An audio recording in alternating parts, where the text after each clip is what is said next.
In the small, conservative town of Grayson, Matthew Harris shocks the community when he adopts a black baby named Jamal.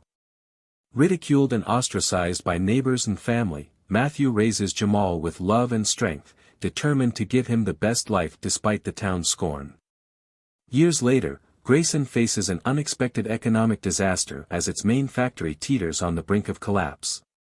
The same people who once laughed at Matthew for adopting Jamal are now desperate, their livelihoods on the line. Little do they know, the boy they rejected has grown into a successful entrepreneur with the power to save the town. As the townspeople beg for his help, Jamal and Matthew must decide whether to offer the town a second chance or let them suffer the consequences of their prejudice. Shattered Ties is a moving story of redemption, love, and the complicated ties that bind a community together. Will forgiveness prevail, or will the town's past destroy its future? Matthew Harris stepped out of his car, cradling a small bundle in his arms. His heart raced as he gazed down at the face of the tiny black infant swaddled in a soft blue blanket. Jamal, just a few weeks old, was now his son. As Matthew made his way up the stone pathway to the front door of his house, he noticed the stares from his neighbors. Eyes widened in shock, whispers already passing between them. Matthew knew this would happen. He had prepared for the looks, the judgment. But standing there, seeing the disbelief and scorn in their faces, the reality hit him harder than he expected. Matthew, is that? Mrs. Jenkins, his elderly next-door neighbor, stood at her gate, her eyes narrowed. Matthew paused, pulling Jamal closer to his chest. "This is my son, Mrs. Jenkins. His name is Jamal." Mrs. Jenkins' mouth tightened into a thin line. "A black baby? You've adopted a black baby?" "I have," Matthew replied calmly, though his insides churned. He hadn't expected approval, but the bluntness of her disapproval stung. Mrs. Jenkins shook her head. "What will the town say about this, Matthew?" Matthew straightened his shoulders. "I don't care what the town says. This is my family now." He turned away before she could respond and hurried inside the house, closing the door behind him. He leaned against it, taking a deep breath. Jamal stirred in his arms, making a soft sound that pulled Matthew from his thoughts. "We're going to be okay," Matthew whispered, looking down at Jamal.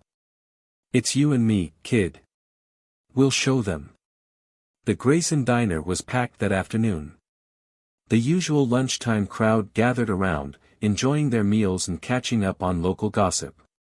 Evelyn Moore sat in her usual booth by the window, sipping coffee and watching the town bustle outside. "You heard about Matthew Harris?" a voice said from the next table. Evelyn's ears perked up.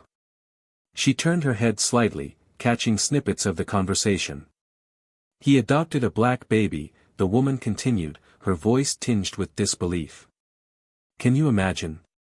What's he thinking, bringing that into this town?" Evelyn set down her cup and waved over her husband, David, who was talking with one of his co-workers. "David, did you hear about Matthew Harris?" David sat across from her, nodding. "Yeah, I heard. People are talking about it all over town." Evelyn's green eyes narrowed. "It's a mistake. I've known Matthew for years, and I never thought he'd do something like this. It's going to cause trouble." David shifted uncomfortably in his seat. "He's just trying to do the right thing, Evelyn. The boy needed a home." "I'm not saying it's wrong to adopt," Evelyn snapped. "But here, in Grayson, people won't accept this. It's not about the boy, it's about how the town will react." David sighed, glancing out the window. "Maybe it's time the town changed. Maybe we need to see things differently." Evelyn shook her head, her sharp features tightening. "That's idealistic, David. This is Grayson. We have our ways, and bringing a black child into this community will only create division." David remained quiet, his eyes reflecting a conflict he wasn't ready to voice. Matthew sat in the living room, bouncing Jamal gently in his arms as the baby's eyes fluttered, on the edge of sleep. The phone rang, and Matthew hesitated before answering, shifting Jamal into the crib. "Hello. Matthew, it's Linda." His sister's voice came through the receiver, cautious but firm. "Linda, how are you?" Matthew asked, knowing what was coming. "I'm fine," she replied, but her tone was tense. "I've been hearing things from the neighbors, and I wanted to talk to you about the adoption." Matthew sighed, rubbing his temples. "I know what you're going to say, and I don't want to hear it." "Matthew, you need to listen," Linda said. "I'm not against adoption, but a black baby in a town like Grayson? You know what people are saying." "I know exactly what people are saying," Matthew replied, his voice hardening. "But I don't care, Linda. Jamal is my son. I don't see color when I look at him. I see a child who needed a home, and I'm going to give him that."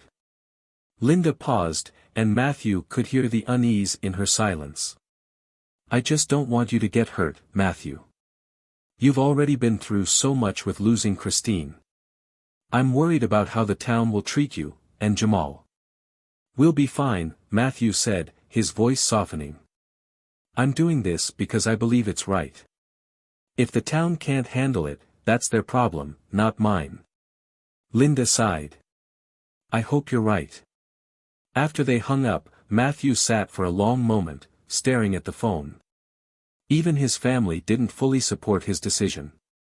The isolation he felt was growing, but as he looked over at Jamal, peacefully sleeping in his crib, he knew he couldn't turn back now. In the quiet of the nursery, Matthew picked up Jamal, who had woken from his nap. He sat down in the rocking chair and gently cradled the infant, humming a soft tune. As he rocked, he thought about the future he wanted for his son. "You don't know it yet," Matthew whispered, "but the world isn't always kind. But I promise, Jamal, I'll protect you. I'll raise you to be strong, kind, and smart. You're going to do great things. No matter what they say about us." He pulled out a small book from the shelf beside him, flipping to the first page. "Let's start with a story, huh? It's a bit old-fashioned, but I think you'll like it." Jamal cooed softly, his small fingers gripping Matthew's shirt as he settled into the rhythm of his father's voice. As Matthew read, his mind wandered.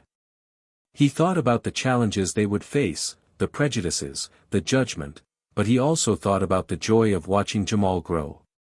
Every milestone would be a victory against those who doubted him, who doubted them. He closed the book and kissed Jamal's forehead. "No matter what, we'll get through it together." A week later, the Grayson Town Hall was filled with murmurs as residents gathered for a community meeting. Matthew sat near the back, holding Jamal close to his chest, his eyes scanning the room. The tension was palpable. Evelyn Moore stood at the front, addressing the crowd. "We all know what's been happening in our town. Matthew Harris has adopted a black child, and while I understand his intentions, we have to consider what this means for Grayson." Matthew stiffened. He knew this would come, but hearing Evelyn speak those words in front of the entire town made it real.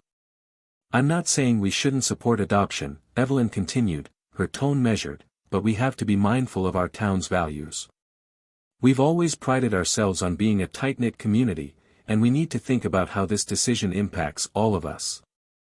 Some nodded in agreement, while others shifted uncomfortably in their seats. Matthew's heart raced as he felt the weight of their stares. "Matthew," Evelyn said, turning toward him, "you've been a good neighbor and a successful businessman.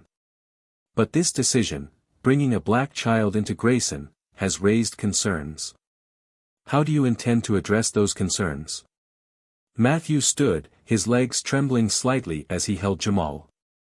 "I adopted Jamal because he needed a family. He needed love. I'm not going to apologize for that. This is my son, and I'm going to raise him with the values I believe in: kindness, compassion, and strength. If you can't accept that, then maybe it's not my family that needs to change." The room fell silent. Matthew's words hung in the air, challenging the very fabric of the town's unspoken prejudices. Evelyn's lips pressed into a thin line, but she said nothing more. The tension in the room was thick as the meeting adjourned, and Matthew walked out, holding Jamal close. As he stepped into the cool evening air, Matthew knew this was just the beginning. The town was divided, and the road ahead would not be easy.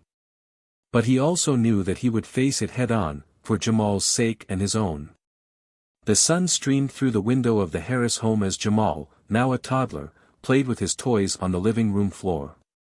Matthew sat nearby, watching his son with a smile. But the peaceful moment was interrupted by a soft knock at the door. Matthew rose to answer it, finding Mrs. Jenkins on his doorstep. Her expression was serious, and Matthew could feel the tension even before she spoke. "Matthew," Mrs. Jenkins began, her tone careful. "I've been meaning to talk to you about Jamal." Matthew's brow furrowed, already knowing where the conversation was headed. "What about him?" Mrs. Jenkins glanced at Jamal, who was obliviously playing inside. "It's just, people are talking. They're worried about how Jamal's going to fit in when he starts school. You know how things are around here." Matthew crossed his arms, his voice calm but firm. "Jamal will be fine.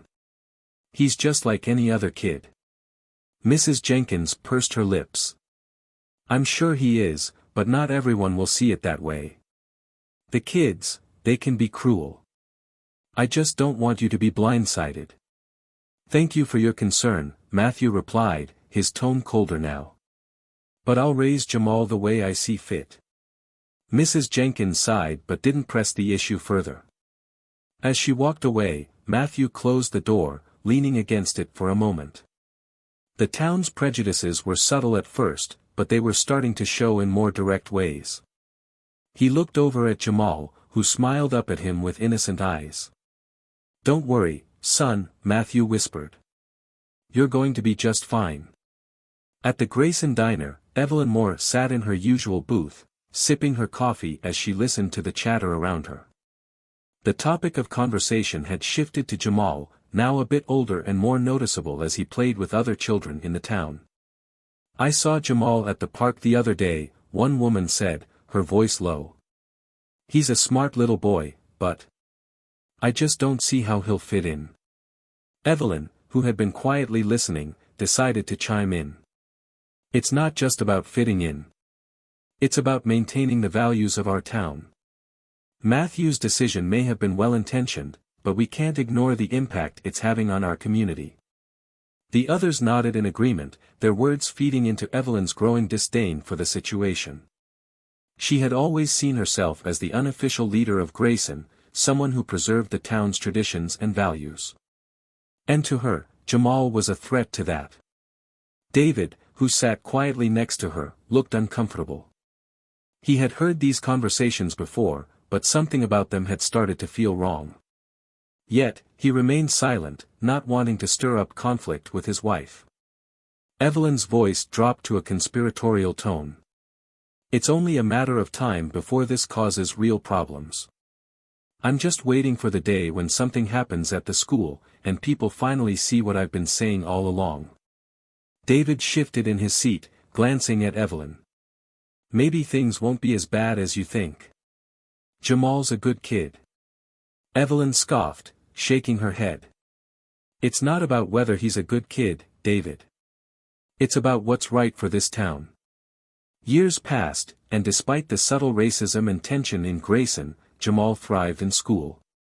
By the time he reached middle school, his intelligence and drive were undeniable. He consistently scored at the top of his class, earning accolades from teachers and administrators alike. One evening, Matthew sat in the audience at Jamal's school award ceremony, beaming with pride as his son received yet another honor. "And the award for academic excellence goes to Jamal Harris," the principal announced, and the auditorium erupted in applause. As Jamal walked across the stage, his eyes briefly caught on a few familiar faces in the audience, faces that wore forced smiles, their claps slower and less enthusiastic. Evelyn Moore sat near the back, her expression unreadable. After the ceremony, Matthew and Jamal walked out together, Jamal clutching his award with a proud smile. "You did great, son," Matthew said, his voice filled with pride. "I'm so proud of you." Jamal's smile faltered slightly as he looked around at the people leaving the auditorium. "Do you think people will ever really accept us, Dad?" Matthew's heart ached at the question. He had tried so hard to shield Jamal from the town's prejudices, but it was clear that Jamal was starting to notice the tension. "It doesn't matter what they think, Jamal. You're smart, kind, and capable. That's all that matters." Jamal nodded, though the uncertainty in his eyes lingered. Later that evening, back at the Harris home, Matthew placed Jamal's award on the mantel, alongside the many others he had earned over the years. Jamal sat at the kitchen table, working on a school project while Matthew watched from across the room. "You know," Matthew began, walking over to sit beside his son, "I never imagined I'd be a father. When your mom passed, I didn't know if I could do it. But then you came into my life, and everything changed." Jamal looked up, his eyes curious. "Do you ever regret it?" "Not for a second," Matthew replied, his voice steady. "Raising you has been the best thing I've ever done. And I don't care what the town thinks. You're going to do great things, Jamal. I know it." Jamal smiled softly, the weight of his father's words sinking in. Despite everything, Matthew had always been his biggest supporter, and Jamal couldn't imagine what his life would be like without him. "Thanks, Dad," Jamal said quietly. "I'm going to make you proud." "You already have," Matthew replied, his voice filled with emotion. As Jamal's academic success continued, the town of Grayson faced its own challenges. The Grayson manufacturing plant, the heart of the town's economy, had been struggling for years. The once thriving factory was now a relic of the past, its machinery outdated, and its production numbers steadily declining. Rumors of layoffs began to circulate, and the tension in the town grew palpable. Evelyn Moore, as the factory manager, did her best to keep things running smoothly, but even she couldn't ignore the signs. One afternoon, Evelyn held a meeting with the factory's leadership team, her face grim. "We're running out of time. If we don't find a way to turn things around, we'll have no choice but to start laying people off." David, who sat at the table, rubbed his temples. "What are our options, Evelyn? We've already cut costs wherever we can." Evelyn sighed, shaking her head. "I don't know. But we need a solution, fast. The town is depending on this factory." As the meeting ended, David lingered behind, watching as Evelyn stared out the window, her expression troubled. For the first time, he saw a crack in her usually unshakable demeanor. The factory was slipping through her fingers, and with it, the stability of the town. Later that evening, Evelyn and David sat in silence at the dinner table. The weight of the factory's decline hung between them like an unspoken burden. "We'll figure it out," David said finally, though his voice lacked conviction. Evelyn nodded, though her mind was already racing with the possibilities, and the fear that Grayson's future was slipping away. Jamal leaned against his locker, flipping through his textbooks as the sound of footsteps echoed down the hallway. He didn't need to look up to know who was coming. The tension in the air was palpable whenever Derek and his friends were around. "Hey, Harris," Derek's voice drawled as he approached, a smirk on his face. "You think you're hot stuff just because you're winning all these awards?" Jamal didn't respond, his gaze fixed on his locker as he pulled out his math book. He knew better than to engage. "What? Too good to talk to us now?" Derek sneered, shoving Jamal's books to the ground. The sound of them hitting the floor echoed through the hall.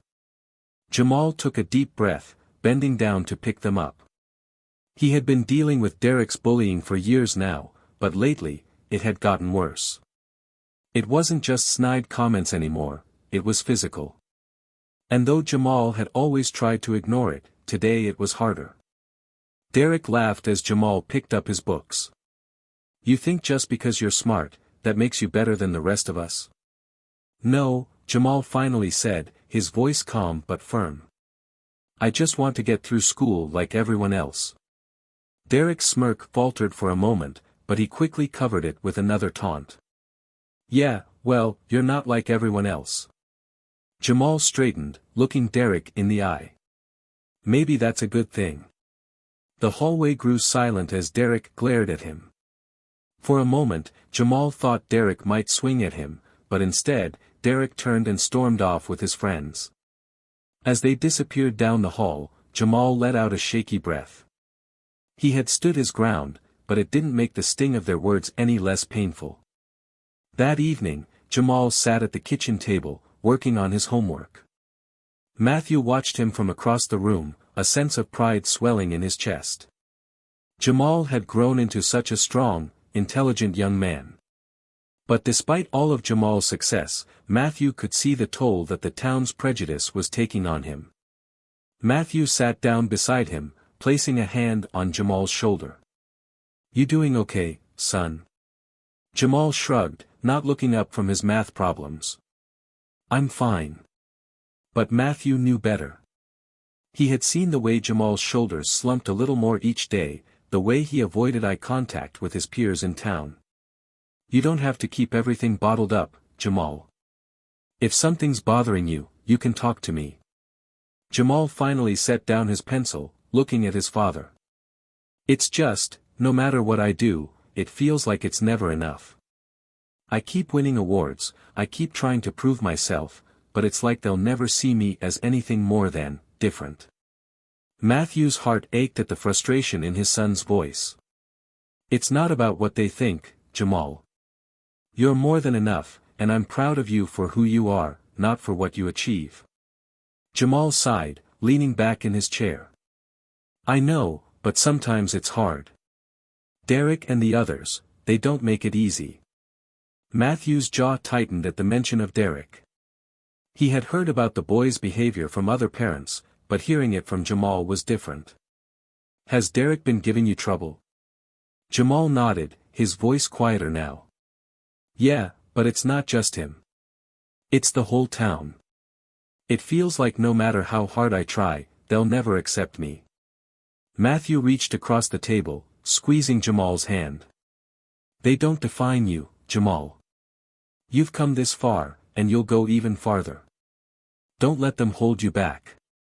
Jamal looked at his father, the weight of his words sinking in. Thanks, Dad. David Moore sat on the porch of his home, staring out at the quiet street as the sun dipped below the horizon. He had spent the day at the factory, trying to ignore the gnawing feeling in his gut. The factory's struggles were becoming harder to ignore, and he knew that if something didn't change soon, layoffs were inevitable. But it wasn't just the factory that weighed on his mind. It was Jamal. David had watched the boy grow up, and despite what Evelyn and the rest of the town might say, he had always admired Jamal. The kid had a good head on his shoulders, smarter than most of the kids in Grayson, and David couldn't deny that. But every time he voiced his thoughts to Evelyn, she would brush them off, insisting that Jamal didn't belong. David sighed, running a hand through his thinning hair. He didn't know what to do anymore. The factory was failing, and the town was so divided. He felt like he was caught in the middle, torn between loyalty to his wife and his growing respect for Jamal. David? Evelyn's voice called from inside the house. Dinner's ready. David stood, taking one last look at the quiet street before heading inside. As he sat down at the dinner table, Evelyn's sharp green eyes were already on him, waiting for him to speak. You're quiet tonight, she observed, her tone curious but not unkind. Just thinking about the factory, David replied, poking at his food. Evelyn sighed, setting down her fork. I know things are tough right now, but we'll get through it. We always do. David nodded, though he wasn't so sure this time. It's not just the factory, he admitted, glancing up at her. It's Jamal. Evelyn's expression hardened. What about him? I don't know, David said, leaning back in his chair. I've been watching him for years now, and he's a good kid, Evelyn. Maybe we've been too hard on him. Evelyn's lips pressed into a thin line. David, we've had this conversation before. He doesn't belong here. But what if he does? David countered, his voice firm. What if we've been wrong? Evelyn's eyes flashed with anger. Don't start this again, David. You know how the town feels. David sighed, letting the conversation drop.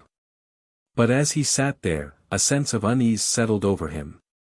He couldn't shake the feeling that things were about to change, and that Jamal would be at the center of it all. A few weeks later, Jamal sat at his desk, staring at the acceptance letter in his hands. The logo of the prestigious university at the top of the page gleamed in the soft light of his bedroom. He had done it, he had been accepted into one of the best universities in the country. But instead of feeling excited, Jamal felt conflicted. He had worked so hard for this, but now that it was within reach, he wasn't sure if he wanted it. Leaving Grayson meant leaving behind everything he had ever known, his father, his home, his childhood. But staying in Grayson meant continuing to fight an uphill battle against a town that would never fully accept him. The sound of footsteps in the hallway pulled Jamal from his thoughts. Matthew appeared in the doorway, a small smile on his face. I saw the letter on the kitchen counter. Congratulations, Jamal.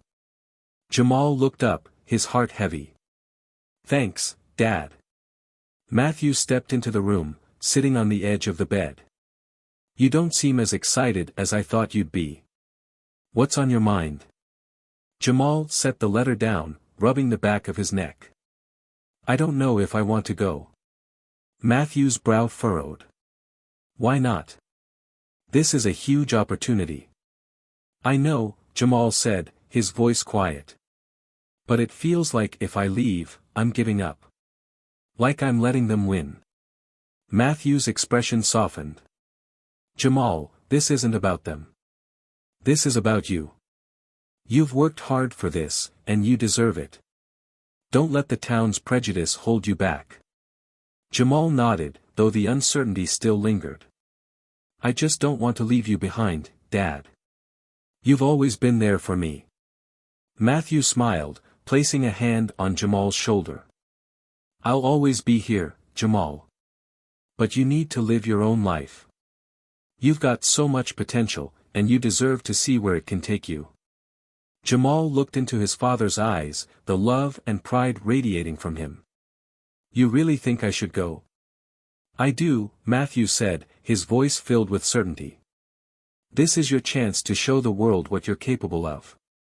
Don't let fear hold you back. Jamal took a deep breath, the weight of his decision finally lifting. Okay. I'll do it. As Jamal prepared to leave Grayson for university, the town's troubles worsened. The factory, once the cornerstone of Grayson's economy, had been struggling for months, but now the situation was dire.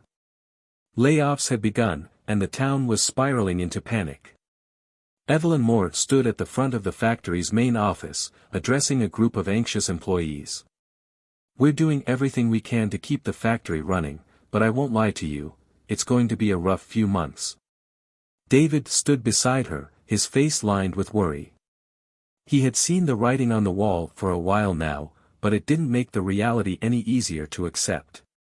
We need to find a solution, one of the workers called out. The town is falling apart. Evelyn's jaw tightened.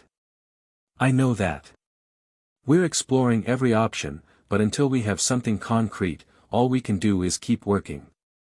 As the meeting broke up, David lingered behind, watching as Evelyn rubbed her temples in frustration. What are we going to do? He asked, his voice low. Evelyn shook her head, her eyes filled with uncertainty. I don't know. But if we don't figure something out soon, Grayson might not survive this. David's thoughts drifted to Jamal. The boy had always been smart, resourceful, qualities that the town sorely needed now. But David knew that bringing up Jamal to Evelyn was out of the question, at least for now. As the sun set over the factory, David and Evelyn stood in silence, the weight of the town's future pressing down on them. The city skyline stretched out before Jamal as he stood at the floor-to-ceiling windows of his sleek, modern office.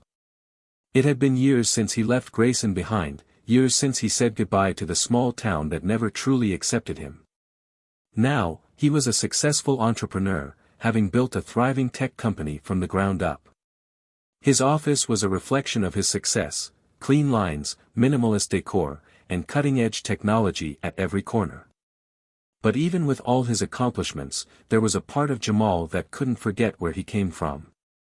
And that was why, when his father called and told him about the factory's impending closure, Jamal didn't hesitate. He knew he had to go back, even if he wasn't sure what kind of reception he would get. As Jamal packed his briefcase, his assistant, Claire, walked into the office, holding a stack of papers.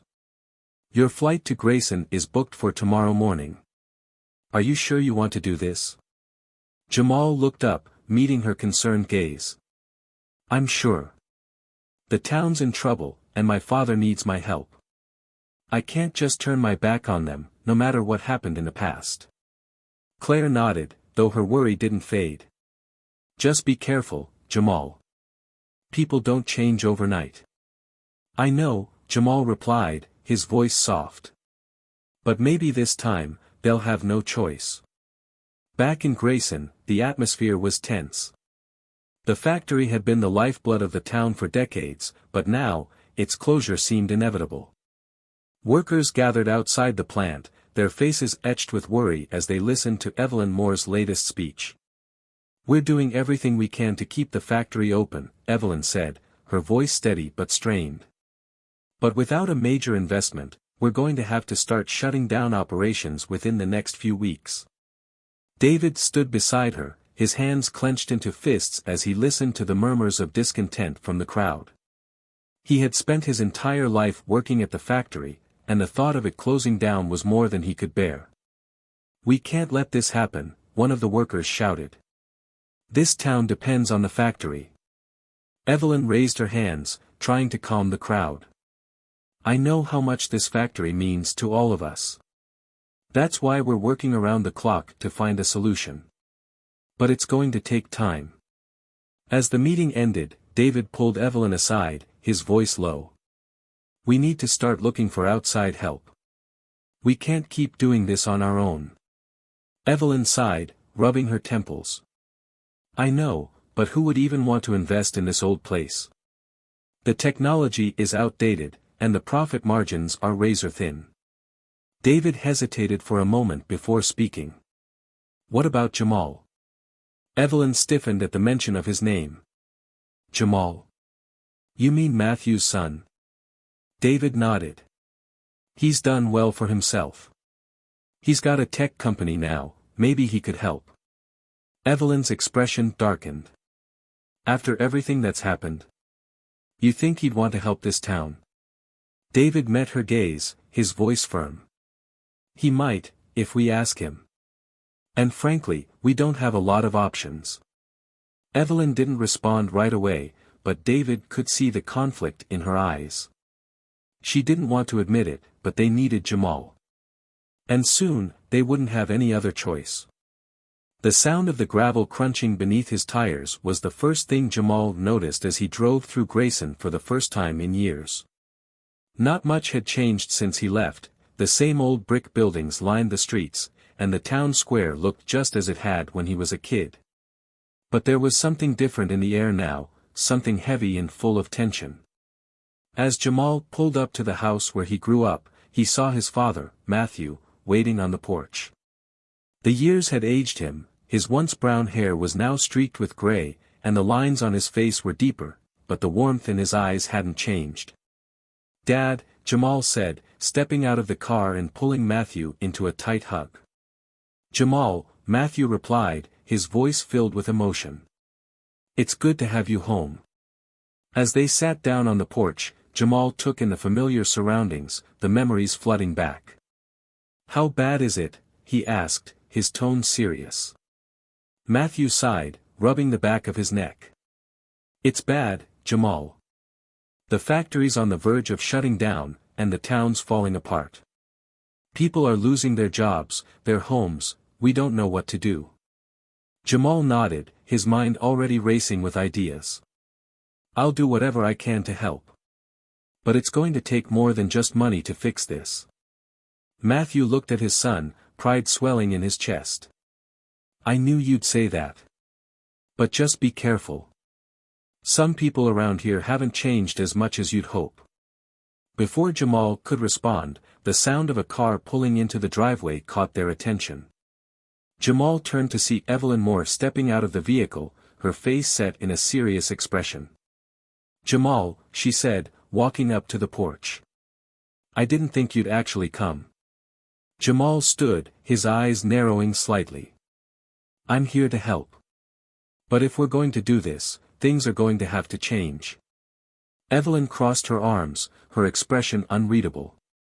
We'll see. The next day, Jamal and Evelyn sat across from each other in the conference room at the factory. The tension between them was palpable, but Jamal was determined to stay focused on the task at hand. We need to upgrade the factory's technology, Jamal said, laying out his proposal on the table.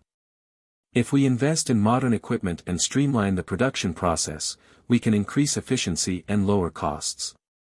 That's the only way we're going to save this place. Evelyn glanced over the proposal, her expression skeptical.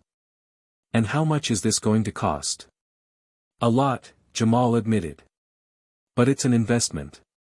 If we don't make these changes now, the factory will be closed within a year. Evelyn sighed, leaning back in her chair. And what do you get out of this?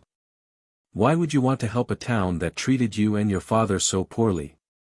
Jamal met her gaze, his voice steady. Because this is bigger than me. My father loves this town, and I want to make sure it survives. But if I'm going to help, there's going to be one condition. Evelyn raised an eyebrow. What condition? Jamal leaned forward, his voice firm. The town needs to change. We can't keep living in the past. If I'm going to invest in this factory, I need to know that Grayson is willing to move forward, socially and economically. That means embracing inclusivity and giving everyone an equal opportunity. Evelyn's eyes narrowed. You think you can come in here and tell us how to run our town? I'm not telling you, Jamal replied, his voice calm but unyielding. I'm offering you a choice. If you want my help, you're going to have to let go of the old ways and embrace something new. Otherwise, the factory closes, and this town falls apart. Evelyn was silent for a long moment, her face unreadable. But eventually, she nodded. All right. We'll do it your way. The town meeting was packed. People stood shoulder to shoulder in the Grayson Town Hall, their faces a mix of fear and uncertainty.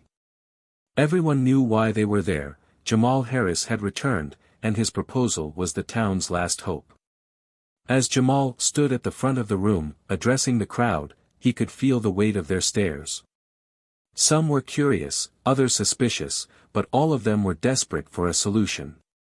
I know this town hasn't always been kind to me and my family, Jamal began, his voice carrying over the murmurs of the crowd. But I'm not here to hold a grudge. I'm here to help. The factory is on the verge of closing, and if that happens, Grayson will fall apart. But we have a chance to save it. He paused, letting his words sink in before continuing. But saving the factory isn't enough. We need to save this town, too. That means letting go of old prejudices and embracing a new way of thinking. We need to create opportunities for everyone, regardless of race or background. There was a moment of silence before someone in the back of the room spoke up. Why should we listen to you? Jamal didn't flinch. Because if you don't, there won't be a town left to save. The crowd was quiet again, the gravity of his words settling over them. Finally, one of the older men in the front row stood, nodding slowly. He's right. We've been stuck in the past for too long. It's time to move forward. One by one, others in the crowd began to nod in agreement, the tension slowly giving way to acceptance.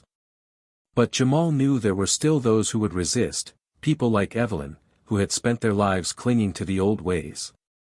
As the meeting came to a close, Jamal stood with his father on the steps of the town hall, watching as the townspeople dispersed. You did it, Matthew said, his voice filled with pride. Jamal smiled, though his mind was already racing with plans for the future. This is just the beginning, Dad. There's still a lot of work to do. Matthew placed a hand on his son's shoulder. I know. But I have no doubt that you'll make it happen. As the sun set over Grayson, Jamal felt a sense of hope for the first time in years. The town had taken the first step toward change, and with his help, they would keep moving forward. Jamal stood on the factory floor, watching the newly installed machinery hum to life.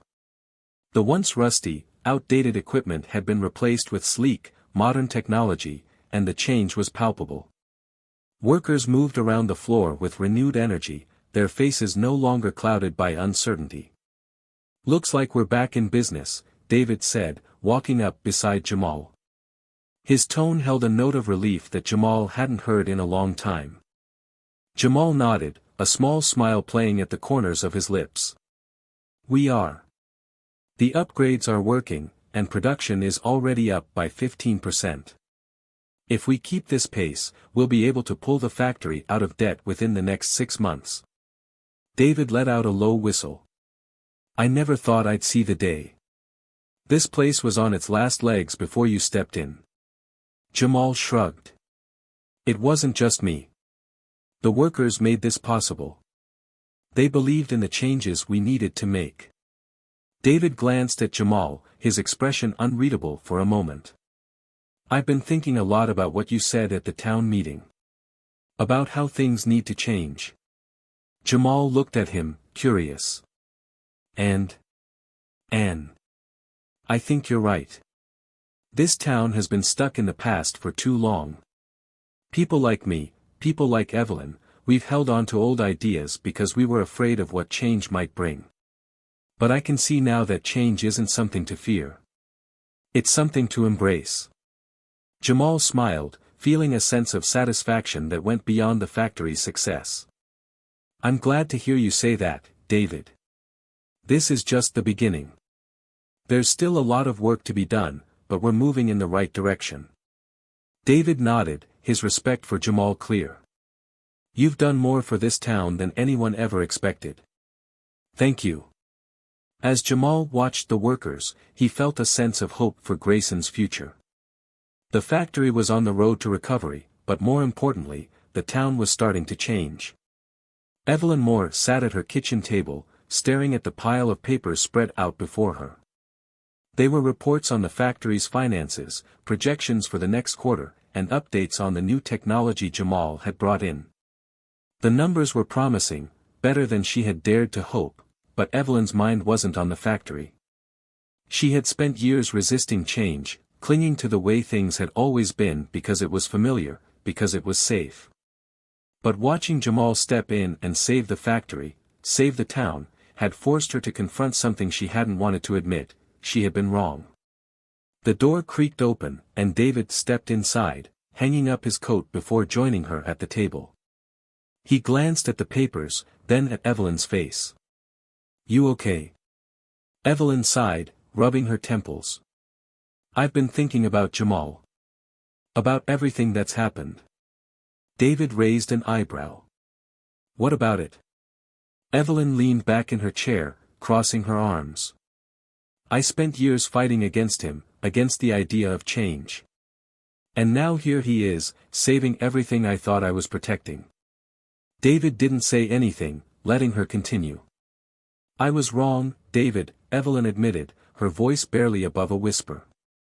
I've spent so much time holding on to old prejudices, thinking I was doing what was best for this town. But all I did was hold it back. David reached across the table, taking her hand in his.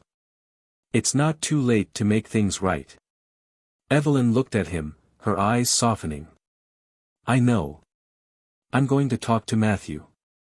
And Jamal. I owe them an apology. The sun was setting over Grayson as Matthew and Jamal sat on the porch of their home, watching the sky turn shades of orange and pink. It was a peaceful evening, the air filled with the sounds of crickets chirping and the distant hum of cars on the road. You've done it, Jamal, Matthew said, his voice filled with pride. You've saved the factory. Saved the town. Jamal smiled, leaning back in his chair. It wasn't just me, Dad. Everyone played a part. Matthew shook his head. No, this was you. You came back when the town needed you most. You didn't have to, but you did. And I couldn't be prouder of the man you've become. Jamal looked at his father, feeling a swell of emotion. I couldn't have done any of this without you. You're the one who taught me to be strong, to never give up. Matthew chuckled softly. I just gave you the tools. You're the one who built something with them. They sat in comfortable silence for a few moments, the bond between them stronger than ever. You know, Matthew said after a while, this town is starting to change. I see it in the way people talk, the way they treat each other. It's slow, but it's happening. Jamal nodded. That's the goal. Change doesn't happen overnight, but if we keep pushing, things will get better. Matthew smiled, his heart full. You've given this town a second chance, Jamal. And you've given me hope. A month later, the town of Grayson came together for a celebration. The town square was filled with people, music, and laughter as they gathered to honor the factory's revival and the man who had made it all possible, Jamal Harris. Banners hung from the buildings, and the air was filled with the smell of food from the various stalls that had been set up. It was a far cry from the tense, divided town that had once scoffed at the idea of Jamal ever being their savior. As Jamal stood on the stage, looking out at the crowd, he felt a sense of fulfillment he had never known before. The people who had once judged him, who had mocked his father for adopting him, were now cheering his name, thanking him for giving their town a future. Evelyn Moore stepped up beside him, taking the microphone. Today, we celebrate the revival of our town, she began, her voice carrying over the crowd. But more than that, we celebrate the man who made it possible. Jamal, you've given us all a second chance, and for that, we're grateful. Jamal nodded, accepting the applause, but he knew this wasn't just about him. It was about the town coming together, about the progress they had made and the road ahead. As the celebration continued, people came up to Jamal, thanking him, shaking his hand. He saw faces he hadn't seen in years, people who had once looked down on him, now looking at him with respect. Matthew watched from the sidelines, his heart swelling with pride as he saw his son embraced by the very community that had once turned its back on them. Jamal had not only saved the town, he had changed it. Later that night, after the celebration had ended and the streets had quieted down, Jamal stood outside the factory, looking up at the building that had once seemed doomed to close. Now, it stood as a symbol of hope, of what could be achieved when people came together for a common goal. As he stood there, Evelyn approached, her footsteps soft on the gravel. Jamal, she said, her voice tentative. Jamal turned to face her, his expression neutral.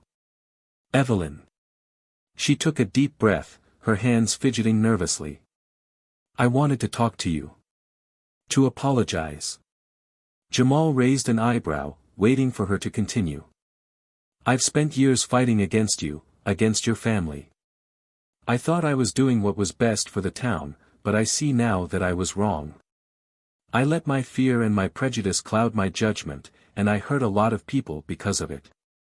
Jamal looked at her, his gaze steady. And now? Evelyn swallowed hard. Now, I want to make things right. I know I can't undo the past, but I want to be part of the future. A future where this town is better, where we embrace change instead of resisting it. Jamal studied her for a moment, then nodded slowly. It's not going to be easy. Change takes time, and there's a lot of work to be done. I know, Evelyn said, her voice earnest. But I'm ready. Jamal extended his hand, and after a moment's hesitation, Evelyn took it. Then let's get to work. As Evelyn walked away, Jamal stood in the quiet night, feeling a sense of peace settle over him. The town had taken its first steps toward real change, and Jamal knew that with time, they could build something new, something better. The road ahead was long, but for the first time, Jamal felt certain that they were headed in the right direction.